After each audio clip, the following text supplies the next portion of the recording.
Apalagi? Pertanyaan para malaikat kepada mayat dalam kubur, apakah mayat dihidupkan seperti sedia kala atau hanya terhadap rohnya saja? Itu diterangkan gitu. Mau didudukkan, dikembalikan rohnya kepada kemarin yang betul apakah dikembalikan seperti ketika hidup? Nah, coba dibaca yang kemarin. Apa harusnya dikembalikan pada kami seperti hidup ini, maka didudukkan terus ditekoni, habis mati ditekoni apa nyawanya dikembalikan? Iya, dikembalikan. Ya, dipukul tadi lah, dipukul jadi debu, hancur karena dipukul pukulan yang keras tadi dah, jadi debu. Wes jadi debu rampung wis ora ning siksa, ndak kembalikan lagi nyawanya. Nyawanya dikembalikan lagi, dia hidup lagi. Maka disiksa lagi. Nek wis mati disiksa kan ya ora krasa wis mati, maka dikembalikan lagi. Tadi dikembalikan dipukul lagi jadi debu lagi, nanti kembalikan lagi gitu ya. Nah, itu jadi. Ya memang dikembalikan. Tanya dalam kubur, didudukkan. Bangkit ya, terus didudukkan seperti ketika di dunia ini. Rohnya dikembalikan. Untuk yang rohnya dikembalikan tadi, ya, di brosur kita hidup sesudah mati, bagian yang keempat di halaman 8. Halaman 4 ya. Ya. Halaman 4 coba dibaca. Halaman 8. Ya. Saya baca yang agak akhir karena artinya panjang.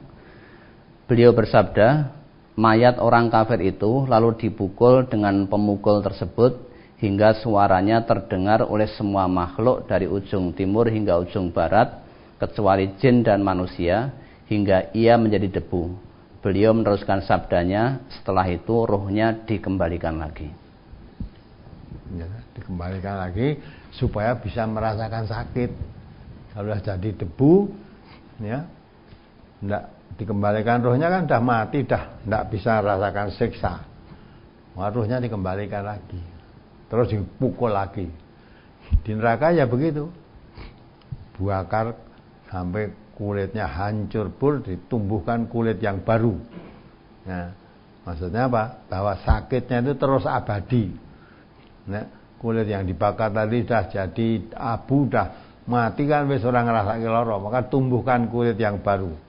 Bakar lagi itu maksudnya bahwa rasa penderitaan dibakar di neraka itu pun tidak pernah ada henti-hentinya. Nah, maka dipukul jadi debu, sudah. Dengan teriakan keras tadi tidak ada yang dengar kecuali yang mendengar hanya jin dan manusia. Yang tidak mendengar jin dan manusia, semuanya makhluk mendengar. Nah, gitu. Jadi roh dikembalikan. Dan orang mati ini sebenarnya memang dalam hadis Nabi kan terangkan, no? Orang tidur itu rohnya lepas dari jasadnya. Orang yang dikehendaki oleh hidup, maka roh yang lepas dari jasadnya tadi dikembalikan ke jasadnya hidup. Lah yang tidak dikembalikan ditahan, maka bacot mati. Maka ada tuntunan, orang yang tidur kok bisa hidup lagi. Maka tuntunannya bayar doa, alhamdulillahilladzi ahyana ba'da ma amatana. Ya. Maha Allah ya, yang telah menghidupkan aku setelah aku mati. Jadi orang tidur akhirnya orang mati. Ya, selama ruhnya belum dikembalikan, seperti orang mati dia. Nanti kalau ruhnya dikembalikan, orang tidur tadi jadi hidup lagi. Nah, tapi orang yang tidak dikembalikan oleh Allah ruhnya jadi mati, maka sering terjadi orang tidur jadi gacor mati digugah ora gelem tangi. Nah, itu mati. Jadi ruhnya tidak dikembalikan. Nah, maka itulah orang mati itu ya, rohnya dikembalikan, maka mendapat siksa kubur dalam keadaan roh dikembalikan tadi. Kemudian yang didudukkan tadi itu di brosur ketiga, saya bacakan artinya. Di halaman 4 masuk ke 5, brosur ketiga. Dari Anas bahwasanya Nabi Shallallahu Alaihi Wasallam bersabda, sesungguhnya seorang hamba apabila sudah diletakkan di kuburnya dan teman-temannya sudah berpaling meninggalkannya, maka si mayit masih mendengar suara sandal mereka, lalu datanglah dua malaikat mendudukkannya. Lalu keduanya bertanya, apa pendapatmu tentang orang laki-laki ini, yakni Muhammad sallallahu alaihi wasallam? Adapun orang yang beriman, ia akan menjawab, aku bersaksi bahwasanya dia adalah hambanya dan utusannya. Lalu dikatakan kepadanya, lihatlah, kepada tempat dudukmu yang di neraka telah diganti Allah dengan tempat duduk yang lebih baik daripadanya.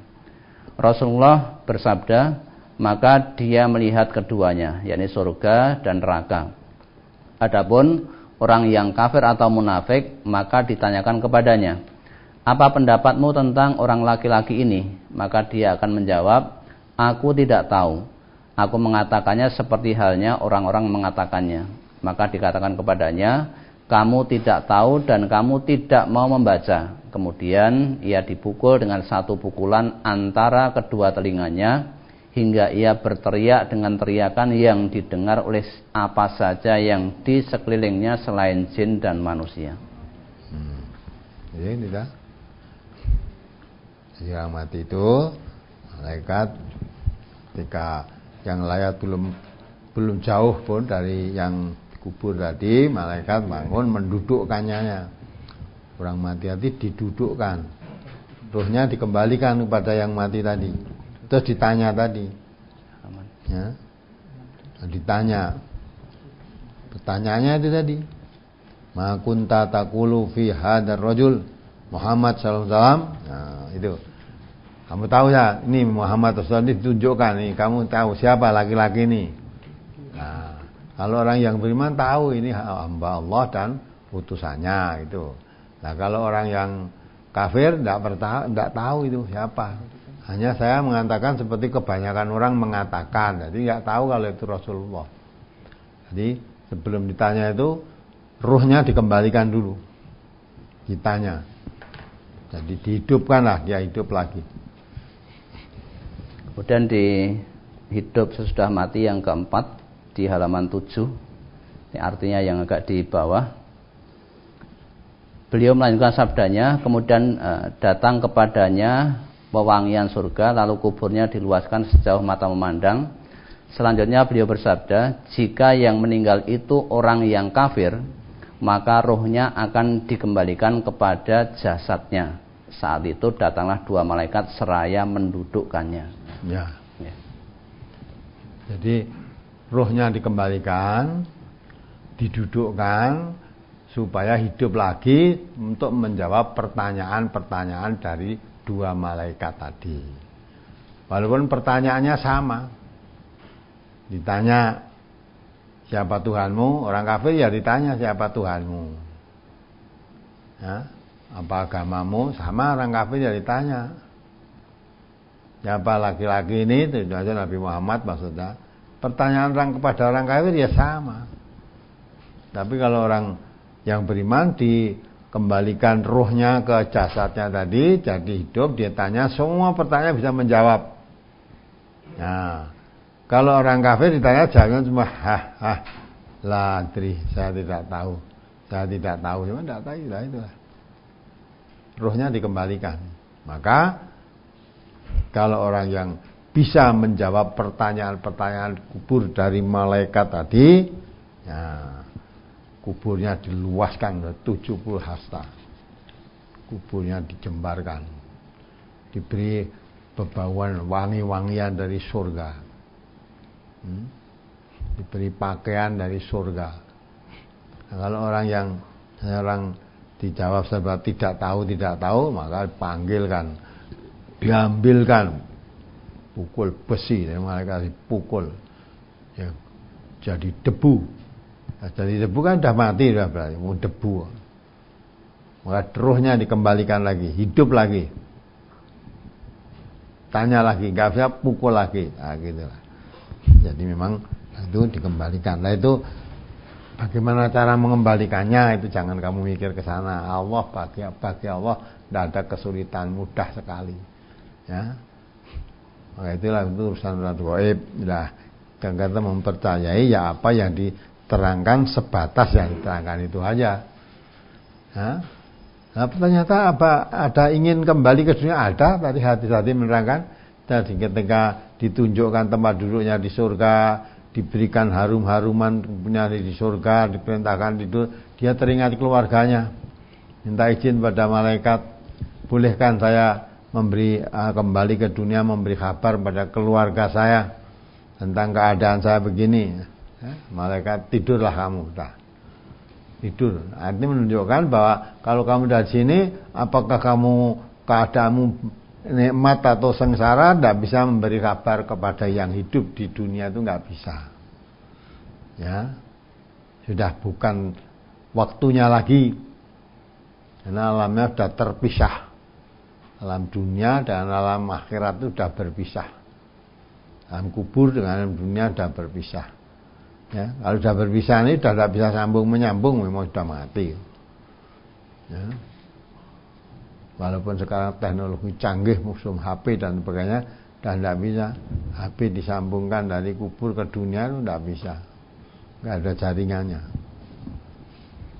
Ya, itulah pentingnya kita belajar agama itu, makin memahami, makin mengetahui, makin mantap, makin yakin, sehingga bisa merubah perbuatan-perbuatan yang dijalankan ketika hidupnya akan lebih baik, lebih taat. Kalau yang kemarin dengan ayat-ayat Quran dibacakan, hadis-hadis Nabi bacakan yang tidak, seolah-olah tidak masuk dalam akalnya, ditolak, seolah kebenaran akal ini yang mutlak, seolah, padahal kebenaran itu dari Allah. Ya, akal manusia itu ya banyak yang diketahui, masih banyak yang tidak diketahui. Akal manusia cuma seberapa kan? Tidak mungkin bisa mengetahui semuanya. Apalagi yang masalah yang gaib. Yang tidak gaib saja banyak manusia yang belum diketahui. Ya. Yang diketahui yang sudah diajarkan saja oleh Allah. Ketika Adam ditanya oleh Allah, menyebutkan sesuatu, malaikat tidak tahu, ya, tidak bisa menyebutkan. Tapi terus ditunjukkan pada Adam bisa menyebutkan benda-benda yang ditunjukkan oleh Allah. Kalau malaikat tidak bisa kan, memang tidak diberitahu. Tidak diberitahu oleh Allah. Lah Adam diberitahu oleh Allah, maka harus dia tahu. Lah yang tahu itu yang diberikan tahu, yang tidak diberitahu oleh Allah ya tidak akan diberitahu. Manusia tidak diberitahu tentang hal yang gaib, kecuali itu Nabi lah. Itu. Ya, mudah-mudahan bisa memahamkan hadis-hadis Nabi ini pada pengetahuan kita tentang agama kita ini. Apalagi